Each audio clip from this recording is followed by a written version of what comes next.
I was born and suffered from juvenile bronchitis. I suffered from asthma. I grew up with pumps, nebulizers, inhalers, and steroids. And asthma prevented me from having a normal childhood. It sort of limited me. And so when I got on Ayurvedic treatment, and my dada cured me at age 15, and I could start playing cricket again, and I became the captain of my school cricket team, I started feeling that this science is more than just family legacy. So of course, because your family legacy has been Ayurveda, like how did that science seep into you? Yoga had been successfully repackaged in the West. With yoga mats, yoga gyms, yoga apparel, Lululemon, a multi-billion-dollar industry was created in the US. And all they simply did was repackage and rebrand what we had in India to appeal to modern consumers. How do you see new startups in India today? The British Empire at the height of colonialism had this moment where everything seemed to be going.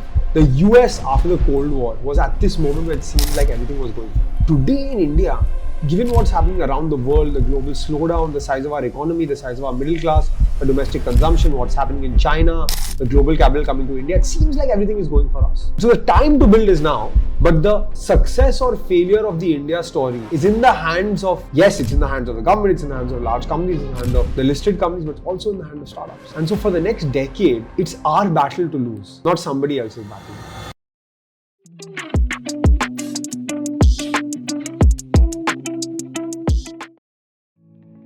Arjun, welcome to Infinite Health. Thank you so much for letting us into your home. Thank you, Anant. I'm excited to have this conversation. Obviously, health is a topic I'm excited to talk about. No, absolutely. I have so much to discuss with you. While we were researching on you, like we were so inspired by the journey that you had so far. I mean, I know you come from a legacy of 150 years of Ayurveda, and from brown to here, what got you here? Look, I think my journey with health has a lot to do with my life as well. My background, my family. So my family's been Ayurveda, as you said, for 150 years. Vaidya, my last name, means Ayurvedic doctor. I come from a legacy of 6 generations of Ayurvedic physicians in my family. So my grandfather, great-grandfather, and generations before, all Ayurvedic doctors. We had the good fortune of starting a business in Ayurveda, but the legacy of the business was not a business. It was one Ayurvedic clinic that my great-grandfather moved from Morbi in Gujarat to Bombay to and started. My dada graduated from medical school, became an Ayurvedic doctor, as was customary at the time, took on his dad's legacy. In the 80s and 90s, he became one of India's most successful Ayurvedic doctors. So he saw 350 patients a day in that clinic. He had 12,000 patients writing to him via post, which was the e-commerce of the 90s and the 80s. But he didn't care for business. He wasn't a man who cared for sales, distribution, marketing, strategy. When my dad graduated from college, he said, hey, I want to build a consumer brand out of it. Think about the late 80s, FMCG brands were just being built in India. The Daburs, the Maricos were just about sort of starting off being real brands. So they tried to work together for a year, but you'll see this a lot in the world of health as well. The practitioners, the professionals, do their work with a different purpose from what business people do. Their purpose, my grandfather's purpose, was healing. And so when he lost money for the first time in his life because he did TV campaigns and put his product in distribution, he realized this is not for me. So he told my dad, I'm happy to do what I'm doing and heal people in my clinic. That's my high. What excites you is business, and that doesn't excite me. And so if you want to do business, go your own way. Yeah, so, I think my dad eventually started his own business in the jewelry and watch space, and he's been running that successfully. But I was born and suffered from juvenile bronchitis. I suffered from asthma. I grew up with pumps, nebulizers, inhalers, and steroids. And asthma prevented me from having a normal childhood. I was talking about how I like sport a lot and I love cricket. And I couldn't play cricket and football growing up like my friends. And so I thought to myself, like, asthma is preventing me from having a normal childhood. It's preventing me from doing what my friends are doing. It's preventing me from having ice cream and Coke, Limca, Fanta, and Sprite. Not that those things are good for you, but as a kid, when you see everyone else having it, you want to have it as well. And I'm lucky that I didn't grow up having edited drinks because I don't have a taste for any of those at all. But it sort of limited me. And so when I got on Ayurvedic treatment, and my dada cured me at age 15, and I could start playing cricket again, and I became the captain of my school cricket team, I started feeling that this science is more than just family legacy. It has something to offer that we need to take forward. It has something to offer that people need to understand the potential of. Right? So I left India in 2009 with this thought. I went to do my undergrad at Brown. And while I studied economics and politics and I got a lot of global exposure, I saw one thing that stayed with me all through my 4 years and I brought back to India. And that thing that stayed with me was that yoga had been successfully repackaged in the West. With yoga mats, yoga gyms, yoga apparel, Lululemon, a multi-billion-dollar industry was created in the US. And all they simply did was repackage and rebrand what we had in India to appeal to modern consumers with downward dog and yoga pants and yoga music. It became appealing and accessible to modern consumers. And I felt like that's what led to the global proliferation of yoga. It was just reimagining it in a format that was more 21st century. And so I remember calling my dada from campus and saying, hey, we can't let the same happen with Ayurveda. We have to take it global. We have to be Indian companies taking it global. And that time I made him a promise that I'll come back and take forward his legacy. It didn't work out actually as straightforward as I said it would when I made him the promise. I came back to India in 2013. I worked in private equity, in the investing world for 3 years, focused on consumer investing. But eventually when my dada passed, I remember that promise I made to him. I was 24 and a half, but I said, what do I have to lose? If nothing else, at least I gave my dada's legacy a shot. And that's what led to eventually the creation of Dr. Vaidya. No, that's an amazing story, and that's a very inspirational journey as well. But did you ever face any form of resistance for Ayurveda? Because just as an old school of thought, there are always these two groups of people. One who say that, ठीक होगा तो Ayurveda से ही ठीक होगा, and then there are people who say कि allopathy के बिना कुछ नहीं होता है. So of course, because your family legacy has been Ayurveda, like how did that science seep into you, like in terms of a comprehensive health? Yeah, look, I think firstly this thought that there is a large section of population that does not believe in Ayurveda actually is incorrect, right? Because 72% of Indian households consume at least one Ayurvedic product every day. So a lot of this Ayurveda doesn't work, etc., is a conversation in small urban circles. See, we represent a small part of the population, the English-speaking urban elite. But if you look just below that, everybody believes in Ayurveda. Everyone's using a Chavanprash, an Ayurvedic hair oil, or actually, if you think about it, our kitchen is made with Ayurvedic products, right? So what did I use in my formulations? I used Taj, Lavang, Ilaichi, Jaifal, Javantri, Kesar, all of these things, Amla, they went into my Ayurvedic formulation. That's what we have in our kitchen, the spice box, right? So Ayurveda has a deep connection with our culture and our life in India. And I think the perception that doesn't work is in a very small section of our population. Yes, I agree with you. That section of our population represents a similar consumption pattern to the elite in the West as well. Right? So the way people consume in Bombay, Delhi, Bangalore, Hyderabad, Chennai, Calcutta, and the urban elite is the same as the way people consume in New York, San Francisco, London, Dubai, Hong Kong. And so for us to figure out a way to appeal and engage with this population is important. But if you look just below this population, actually, there's huge belief towards Ayurveda. The challenge was the format of product. So Chavanprash market, for example, has been stagnant for the last 10 to 12 years at 600 to 800 crores. But we know that our population is increasing every single year. There are more and more kids being added to the Indian population, but they're not having Chavanprash because now the kids of today can say to their parents, I will not have this black bitter sticky paste every morning. But we know it's good for us. It's been used in India for the last 2000 plus years. And so what we did is actually repackage Chavanprash and put it in a toffee form.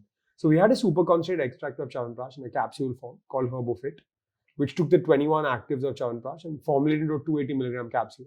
I just took that same active and put in a toffee. And so it made the experience of consumption of Chavanprash enjoyable, fun, and tasty for the kid, but still gave the parent the opportunity to give their kid Chavanprash because the other alternative is not having it at all. So I think from our perspective, we accepted one, that there is a large section of India that consumes one Ayurvedic product. Can we make it 2, 3, 4 Ayurvedic products? But also for the ones that aren't consuming it, it's actually not that they don't believe in it as much. They believe in natural wellness, they believe in healing, they believe in organic foods. That's the conversation that's happening all over the West, right? And so we need to give it into a format, packaging, branding, and look and feel that actually makes them feel like it's something for them. And that's the journey that we set off on Dr. Vaidya's. The best part for me about this journey is very counterintuitive. The best thing for me that helped me and Trisha, my wife, build this business was that we are not doctors. Had we been Ayurvedic practitioners, Ayurveda has been looked at the same way for the last 50, 60, 70 years in India. And so our approach to Ayurveda, because we were not doctors, we came with the legacy, we came with the formulation, but because we were not doctors, it allowed us to look and think out of the box with Ayurveda. And that allowed us to envision the brand in a completely different way than what Ayurvedic brands were doing. Yes, when we started the business, the entire Ayurveda industry looked at us with resistance.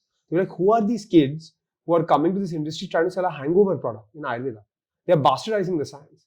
But really, if you look a little bit further and you look a little bit deeper into consumption pattern, what the customer wanted, this is exactly what the customer wanted. Right. They said Ayurveda has been boring, old style and poorly packaged for 60 years. It doesn't appeal to us anymore. Can we find a way for it to look modern and look appealing? And Forrester and Kama had done this in the more premium personal care space. We were waiting for a new age brand in the FMCG consumer product space. And that's the space that we occupied. But this is exactly I wanted to ask. Like when you were designing these products and repackaging them and making it more, making it a more appealing way so that the youth can take it. I mean, where did you find your sweet spot? Like, what was the market segment that you were trying to target? So we thought we were targeting a market segment that was millennial, youth, modern consumers. Basically, we thought we were targeting ourselves, right? So the branding, packaging, communication was very English, very minimalistic, etc. All of that. Now we failed massively with our offline launch, and so we moved online in 2017. That's when my wife Trisha joined the business, and she had done online in Nykaa. She was in the founding team there. So we set off on this journey to take Ayurveda online, launched this website in November 2017. We had very few people, 6 people in the team, so customer care was done by us only. We pick up the phone, and what we started realizing is 70% of our customers don't even speak English, and 82% of them are outside top 10 cities. So our strategy and the way we were engaging with customers was completely wrong. We changed the advertising strategy to regional language. We changed our branding, marketing, the way the ads looked, all of that to cater to this customer. Because actually, the customer we were going for was us. But the customer was calling on the phone was not us. Right. And so we had to re-envision the brand for this customer. And I think that's one big learning of consumer businesses as well. A lot of times, it's very easy to get biased in consumer-facing businesses, right? Because you, your friends, your family, your relatives all consume that product. All of them, because they consume that product, as compared to a B2B business like yours, everyone around you is a customer. Now, I'm not a customer of your business. Neither is your uncle and your younger cousin, etc. All of that, right? So, in a B2B business, then you can truly understand your customers' needs. In a B2C business, everybody has advice. Even the staff at home has advice. The accountant at office has advice. The auntie has advice, your mom's friend has advice, your neighbor has advice. And a lot of times this advice comes from a place of anecdotal evidence, individual consumption. But as a consumer brand, your job is to actually take the aggregate of all of this advice and see what's relevant to your brand. And so removing personal bias, friends and families conversations from the way you portray your brand is really important. Right. And so when you got acquired in this brand, like what were your thoughts like? Like what was going on then? Like I would love to know as an entrepreneur myself. Look, it's a very interesting part of business because it's bittersweet, any acquisition, right? It's sweet because it's an outcome, right? You do all of this work to finally see some light at the end of the tunnel, some fruit, and you put in a lot of sacrifice, you put in a lot of effort. And so for all that effort, there is something that comes from it and comes out of it. And that's pretty rewarding and it feels great. But it's bitter because you spend 95% of your day doing something and then eventually it's gone. Like I woke up and I would only think Dr. Vaidya's, and before I'd sleep, I'd only think Dr. Vaidya's. And while I was sleeping, I was only dreaming of Dr. Vaidya's, right? That's true. And then it's gone. And it's gone like this. The next day, the money hits your bank account, you complete your handover and you're on holiday. And then the body and the mind take some time to decompress that actually I'm not responsible for this anymore. And when I get an angry customer right on the Instagram page, I'm not the one who's going to reply anymore. And when on every morning before 12, I have to approve the social media post, no, I'm not doing that anymore. Right? So it takes some time to actually process all of this information. But I think that the hardest part of it actually is not letting go as an entrepreneur, is not stopping the day-to-day grind. It's actually letting your team know as well. For me, that was the hardest part. Like we had taken the decision, we got the offer, we spoke, we decided, okay, it's fine, it's done. We took that decision. And then we had to tell our team. And the night before telling our team, I couldn't sleep. And we told our team actually, like I teared up at office. I've never seen myself as an emotional person. I've never cried at the office or anything like that, but at the office I teared up that day because it was hard, right? To tell all of these 150 people who have been working with you day in and day out that, by the way, 3 months I'm gone and somebody else is going to be there. And the brand will continue to exist. And you all have your jobs, but Trisha and I are not going to be there. Right? Of course, it's a very emotional moment for any company. Like the one I've been running for 12 years, I would be devastated. Like if I had to leave one day, because like I completely feel what you're saying. Like, I wouldn't be able to make sense of what's happening. But how did you make sense of that? Look, I think for me, I had one advantage in that I'd worked in private equity before. And if you work in finance and you work in the investing world, you learn to dissociate management and shareholders. And so at that time, for my family shareholding, which was my mom, my brother, my dad, and me, that seemed to be a good decision to take. And yes, did that mean that removes me from management? Fine. But for the business, they had to go offline eventually. I was not the right person. For our investment into the business, it was a massive return. And for our effort, it seemed like a fair price. So I think from those perspectives, emotion aside, it seemed like the right thing to do for the business and for our shareholding. And so we took that call. Yes, I'm talking about it in a very matter-of-fact way because it's been 2.5 years now since it happened. But at that time it was happening, it wasn't such a easy conversation. It took a lot of deliberation. It took a few weeks and even a month for us to figure out how, when, what happens next. And I think those things are not as easy as the way I'm talking about it, but really that's the reason behind the decision. No, but you still had like a happy exit. You know what I mean? Like I'm saying, just as a genuine entrepreneur. Yeah. And something that most people in India don't talk about is that only few percentage of startups actually succeed in their Almost life. You none, being yeah. one, almost 90. I would go to the extent of saying that 90 to 95% startups failed, right? Correct. I mean, what would you say to all those entrepreneurs who are failing? 90 to 95%. How do they move on? Like in terms of how do they step up themselves? Yeah, look, I think Dr. Vaidya's itself was a failure, right? In offline, we failed massively and we shut down that division in 6 months. One of the most successful companies in India in the e-commerce space is Myntra. Very few people know Myntra started as a personalized gifting platform before it became India's largest fashion marketplace. And so I think two things I'll say. One, we are talking on a podcast and usually you share stories of successful people. Don't get over consumed by everything you see in social media, right? You see all these Instagram reels and YouTube videos and all of this stuff, and you start believing that actually everybody's having a great time except me. And when I was doing Bad Day at Dr. Vaidya's and reading Economic Times, I felt like, I'm the only one who's failing. Everybody else seems to be doing well, but that's not reality. And even in the most successful journey, it takes 5, 10, 15 years to be an overnight success, right? There's nothing like overnight success. And then the second thing I would say is that, look, I think there's a mountain you have to climb, right? And that mountain is your final end goal. And everybody will try and find a way to get to that end goal. But the reality is the path to climb that mountain will change along the way. You start climbing the mountain, there'll be a hurricane or a blizzard, and then you have to go back down and then find another route.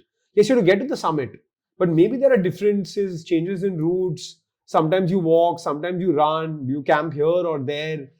That analogy is similar to the life of any entrepreneur. That the path will be very different from the path you envision, but the goal in the long term remains the same. And so it's okay to change path. It's okay to say, I planned to camp here, but I decided to camp there. And I planned to go on this road, but I eventually went on the other road. Instead of taking a left turn, I took a right turn. But eventually I followed Google Maps or I followed my path to get to the destination I wanted to get to. And the path may have been different to get to that destination. That's really good advice. Because, now that you're an investor, I think you have a more bird's eye views on how businesses operate. But what is your modus operandi there, like as an investor, as a venture capitalist? Like, how do you see new startups in India today? Look, I think I started in 2016. It's 2024 now, so 7-8 years hence. The world is a very different place from when I started. There were a handful of startups, handful of D2C founders. Now there's conference after conference, event after event. There's so many people.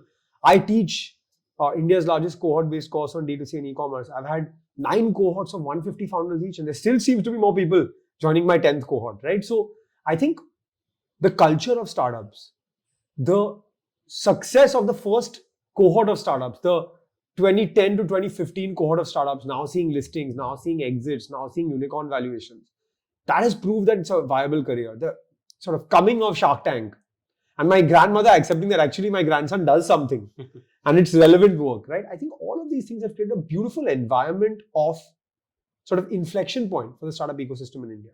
It's viable career option. People are respecting it. There are a lot of success stories. Entrepreneurs have become celebrities, right? Like, they're investing in a business which had been on Shark Tank, and I went to a conference with the guy and people are taking selfies with him.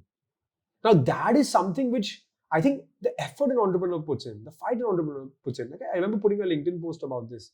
As an entrepreneur is doing 5 lakhs, 50 lakhs, 5 crore, 50 crore a month, that person is still putting 14, 15 hours a day into that work. And so they should be shown respect, even if they're not doing massive sales, right? Because disrespecting an entrepreneur doing 5 lakhs, just because the entrepreneur's success is not there in terms of numbers, doesn't mean they're not putting the effort in. No, absolutely. Right? And so I think the time for building in India is now. I remember seeing someone talk about this in the news.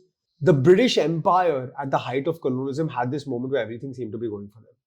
The US after the Cold War was at this moment where it seemed like everything was going for them. Today in India, given what's happening around the world, the global slowdown, the size of our economy, the size of our middle class, the domestic consumption, what's happening in China, the global capital coming to India, it seems like everything is going for us. And so the time to build is now, but the success or failure of the India story is in the hands of, yes, it's in the hands of the government, it's in the hands of large companies, it's in the hands of the listed companies, but also in the hands of startups. And so for the next decade, it's our battle to lose, not somebody else's battle to win. No, I couldn't agree more, because I mean, especially as we're moving towards a Viksit Bharat or a more developed economy and nation, I feel like the startups that are starting today will start doing well 20 years down the line. Because, you know, I was listening to this speech by Warren Buffett in some conference, and he said that if you look at the stock markets, every 20 years, the top 5 companies are replaced. So there's always a disruption in the market. Disruption happening all the time. So do you also consider yourself as a disruptor in terms of Dr. Vaidya's?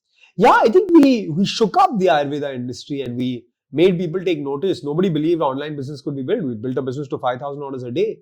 That website is probably larger than Dabur and Imami's or Dabur and Himalayas website put together, the website. Maybe they sell more on Amazon. And we brought a new thought process, a new branding, a new packaging, a new type of communication, a new way to engage with consumers, and really tried to make Ayurveda modern and world class. And I think you'll see this across industries, right? Like, I'm good friends with a Calcutta-based content creator who's now just moved to Bombay, Revant Himatsinka, the food farmer guy. And Bonvita did make the change. Yeah. Now, he got sued and he got cases against him and all of those things, but eventually the conversation was too hard for them to stay away from. And so disruption is happening all around us, right? Like, there is now Mama Earth and Boat and Licious and M Caffeine and Wow and Whole Truth and all of these brands in our homes. And it's normal to have these in our homes. The crazy thing I'll tell you is 7 years ago, nobody had these products. And so all of these companies, brands and legacies have been created in the last decade. And that shows that in each category, in each industry, disruption is happening. So, you know, in the disruption space, it's like so many times people say that every 20 years disruption happens. But now, do you feel like the rate of disruption will be faster?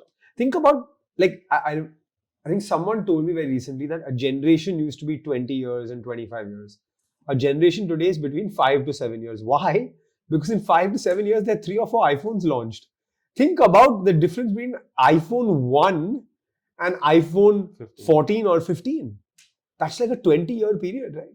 But someone using an iPhone 1 talking to someone using an iPhone 15, it's all like, there are like 3 generations in between that. And so I think the gap between sort of technology obsolescence, product obsolescence, and the time between that is massively contracted now.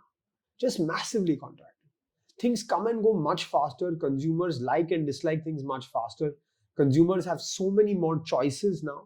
And so complacency is the worst thing for any company, startup or traditional legacy business.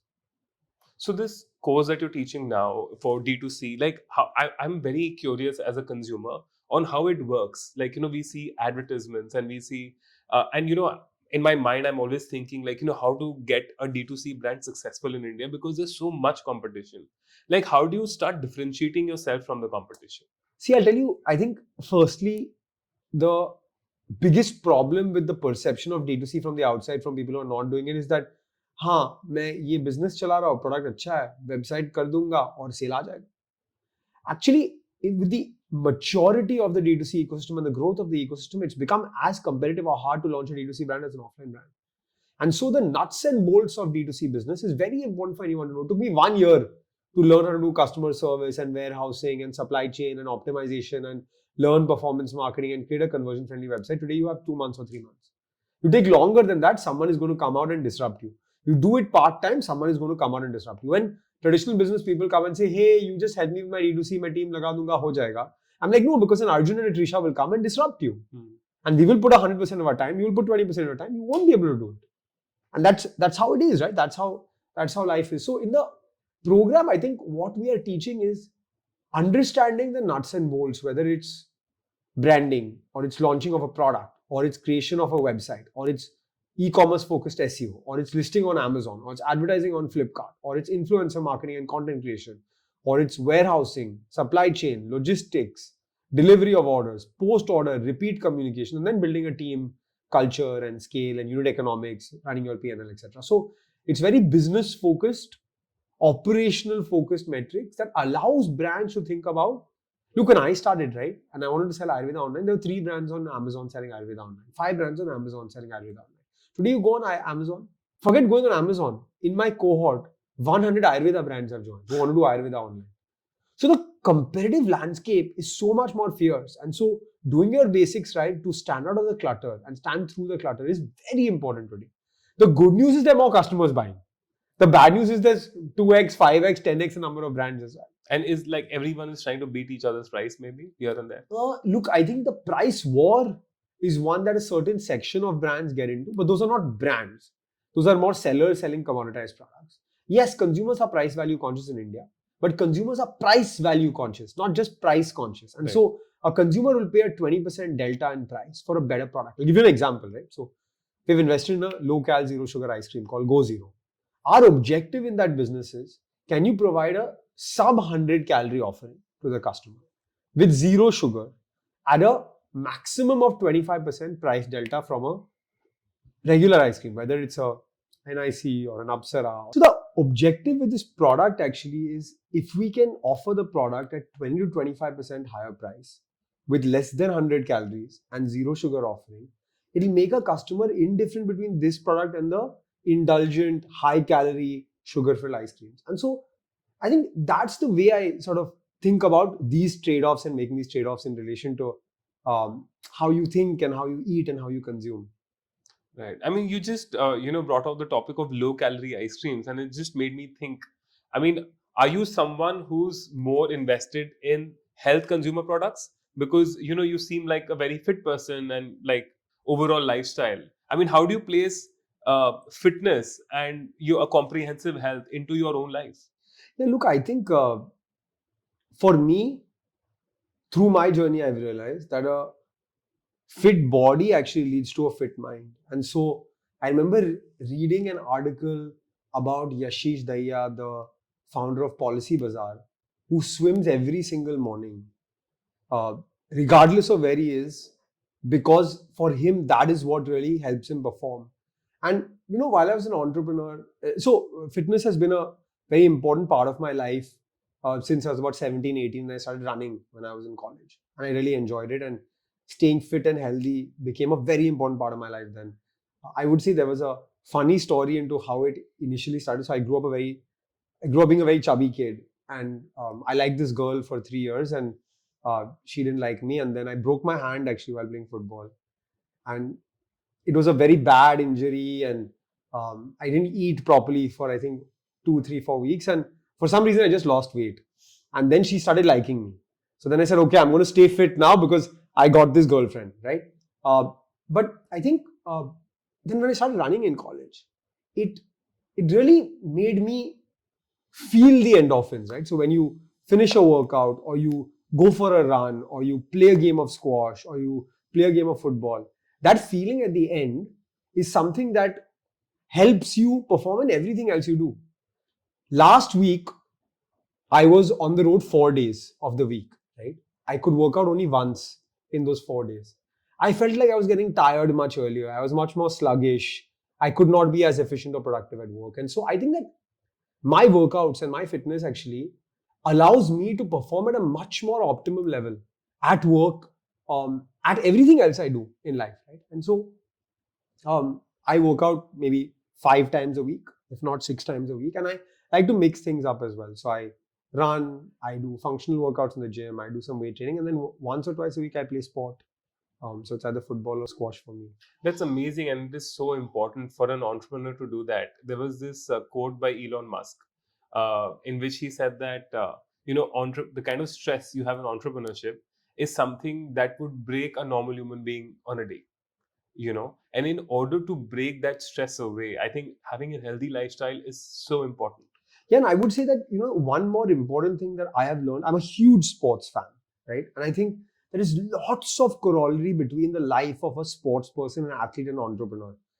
Stress, discipline, consistency, and peak performance when it matters are things that sports people have to undergo on a daily basis. And so I actually learn so much from the way cricketers deal with pressure, the way they do their press conferences, the way footballers perform on a final, what they think about before they are going in. Like, the great part about content now, at least in relation to the world of sport, is they take you into the dressing room, which growing up we didn't have, right? So on Netflix you can watch football, you can watch golf, you can watch tennis, the most elite players and what happens to them after the game is over, before the game happens, etc. And I think from that there's a lot for entrepreneurs to learn, because the difference between entrepreneurs and sports people is their results, failure and success are public. Ours are not as public unless you're running a restaurant.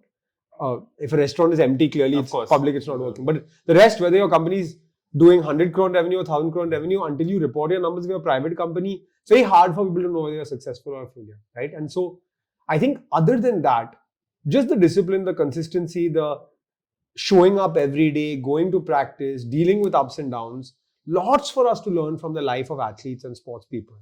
And I think I take a lot of that into my day-to-day work as well. And how do you place mental health there? Because we just spoke about stress. And how do you place mental health for an entrepreneur? Because I know there's so many people, including me, that get burnt out after a point of time. Look, I think every single entrepreneur through their journey will have mental health challenges. I'll be honest and say I had also. Twice in my journey, I felt like I was going to work and I would drive to the office every day, but I just didn't know what was happening to me. Like, I did not know I was going to the office. I didn't know. I wasn't thinking. I was doing what I was supposed to do in the day. I was completing my meetings. I was completing my work, but I was just not mentally there. There was so much stress, anxiety, feeling of burnout, etc. All of that. I think the biggest mistake that I made was I kept going on and on and on without taking a pause, taking a break. And then eventually I realized that those 2-3 day breaks on a weekend, maybe take one day off, etc. All of that, and just cut off. Yesterday, I could not do any work. I just could not even reply to WhatsApps. I just couldn't, right? Because I had 4 days on the road, and I did 3 cities in 4 days.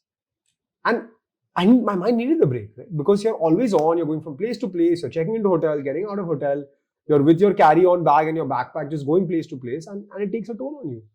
And I accepted it. And so I went for a birthday party with my kid, I went for the IPL game, I didn't do any work.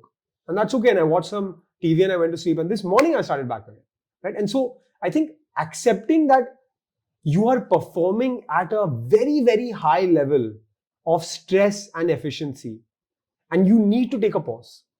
And the thing is, it's not like the difference between entrepreneurship and athleticism is when you run a marathon, after that you're like, my body is dead. Here in entrepreneurship, you're running marathons every month. And after the marathon, you need to take 2-3 days off. You need to go for a massage. You need to put your feet in ice. You need to have the relevant food to recover. The same thing you need to do with entrepreneurship. That's a very pro tip, because most people always relate that to sports. They don't relate that to because you don't get physically tired. Your body is not physically hurt, right? Your body is not physically feeling sore, but your mind is sore. Your mind is tired. I can completely relate to what you're saying, is because there's so many times I burn out to a level where I don't want to go to the office. But you have to end up there anyway. But of course, mental health is an extremely important aspect. And I'm glad people are talking about it now, because I think for a very long time, nobody discussed it. It was just, okay, it goes on, life goes on, etc. All of that. But it's important for us to talk about it now. Because every entrepreneur will go through a mental health struggle through their journey. And at that time, you have to have the right support system. It could be counseling, it could be professional help, it could be family, it could be friends, it could be your co-founder, it could be your partner, it could be your spouse, it could be someone who understands you, helps you through those times. And Arjun, like, how do you see your future panning out for the next 5-10 years? Like, what are your because we keep shifting our goalposts. I mean, Dr. Vaidya's was one of the biggest Ayurvedic companies in India. Then you've moved on to the hat of an investor and a venture capital now.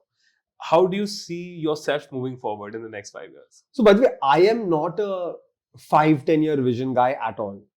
As a principle for me, I look at every year in 4 quarters, roughly 100-day segments. And we should do that a lot in our business as well. 100-day plan, 100-day plan, 100-day plan. And so I plan my year. But if I was to peer a little bit further, I would say that my job at Dr. Vaidya was to build the best new age Ayurvedic products company. My job now is to be an enabler or a partner for hundreds of Dr. Vaidyas through my investing, through my mentorship, through my cohort, through all of the things I do, through even the content I write, the content I create, all of the things I do is focused on one large objective: to be an enabler to the next set of India's best D2C brands, consumer brands. And if I can do that, then I'm doing some good work. So if you just had to summarize for someone who's just starting out, especially like I'm very close to healthcare brands and like that's something I'm very passionate about myself. Like if someone was starting out a healthcare brand in the D2C sector or in the D2C space, what would you tell them? Like what is the what is the pro advice that you would like to give them? Yeah, look, I think it's very difficult to give just one, 2-3 pointers. But if I was to just think about a few things I would say before you're starting. One, it's not a fun thing that you do on the side.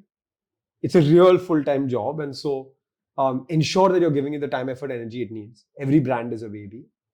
Two, pick the right segment now. The entire world is not open as it was in 2016. There are certain categories that are extremely competitive. And if you're entering them, you have to be really sure you're providing something that's unique and niche, right? Like in personal care or in fashion, if you're just launching a run-of-the-mill product, it's going to be very hard because there are now 1,000 crore plus businesses, startups that have been built over the last 7-10 years in those spaces. So pick the right product category. And 3, invest time and energy into learning the kind of business you're doing rather than just saying, start karenge dekha jayega. Because the business is now very technical. Right. E-commerce is a technical business. So you can't just get by getting by. Arjun, something that I've been obsessed about for a very long time is anti-aging. Because we do a lot of research in that area and it's something that I'm very, very passionate about. Like, where do you see anti-aging as an industry now? And do you do something for yourself to follow that?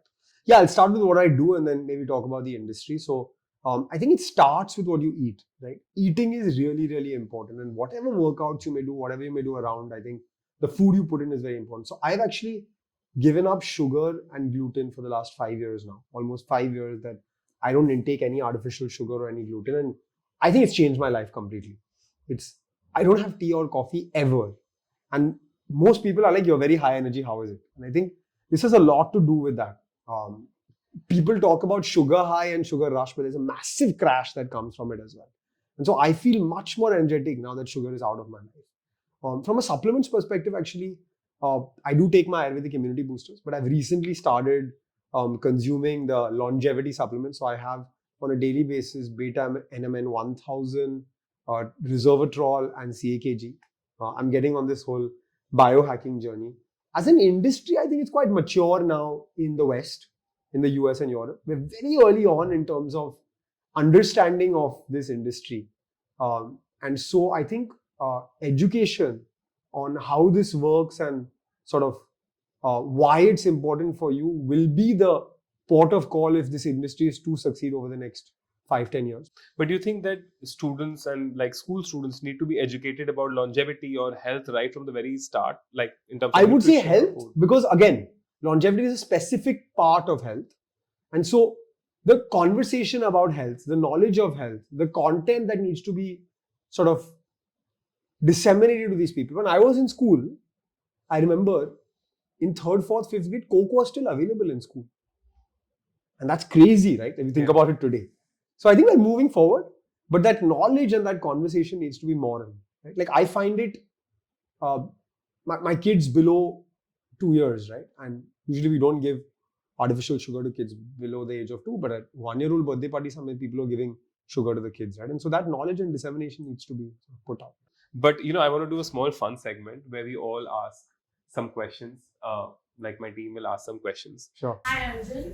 So you mentioned that you recently went to watch an IPL match. Can you tell me what your favorite cricket team is? I'm a Mumbai Indians fan through and through. I've been a fan for 16 years now. Been to more than 100 games live in the stadium, and so I would say it's my favorite team in the world, regardless of any sport, anything. I love Mumbai Indians. Hi Arjun, so you have a little baby, and would you inculcate principles of Ayurveda from the get-go? Yeah, we do inculcate principles of Ayurveda. So I think medicine, it's still a little bit early. I think after 2, you can give your kid Ayurvedic medicine. But like when she was very young for colic, we use the hing roll on, and then sort of giving sattu on a daily basis for health, giving ragi. So I think food as well as sort of products around her when she's sick, we use a lot of Ayurvedic principles. So who's your favorite podcaster? Besides me. Yeah, I'm biased. Raj Shamani is a very close friend, and I got to know him when I went on his podcast, but after that he became a really close friend. So I love his content. But recently, actually, I've been enjoying Nikhil Kamath and Shantanu's content. It's closer to the work I do, so I like it. So, like for someone to develop an entrepreneurial mindset, what 3 books would you recommend? Yeah, I like From Zero to One, Peter Thiel's book. From a marketing perspective, I think Purple Cow by Seth Godin. And then I think Ikigai is a great book on minimalism and just decluttering your life. So I think these 3 things. Arjun, thank you so much for giving us such wonderful insights into entrepreneurship, Ayurveda and health. I think a lot of people will benefit for this. And also, I would like to thank you for calling us to your beautiful home. Thank you. And I wish you all the power and luck to you. Thank you so much, and thank you for coming and thank you for having this conversation. Thank you. Now, before we end, I'd like to thank our sponsors, DecodeAge. DecodeAge is India's first longevity research company aiming to increase the health span of people. The supplements and tests are based on the latest scientific breakthroughs in the fields of longevity and aging sciences. The supplements they provide target the biological mechanisms that cause aging. For example, as we age, the NAD plus levels in our body decline, leading to mitochondrial dysfunction and genomic instability. 2 main reasons for biological aging. Now, by supplementing with DecodeAge's NMN, one can replenish the NAD levels in the body and tackle aging at a cellular level. Now, there are numerous clinical trials and experiments indicating that NMN increases the health span of individuals who consume it. I take it myself and it feels great. Apart from NMN, DecodeAge offers other longevity supplements like spermidine, AKG, fisetin, and transresveratrol. If you want to start your healthy aging journey, then DecodeAge is the place to be. Do visit DecodeAge.com and use my coupon code ANANT to get a discount.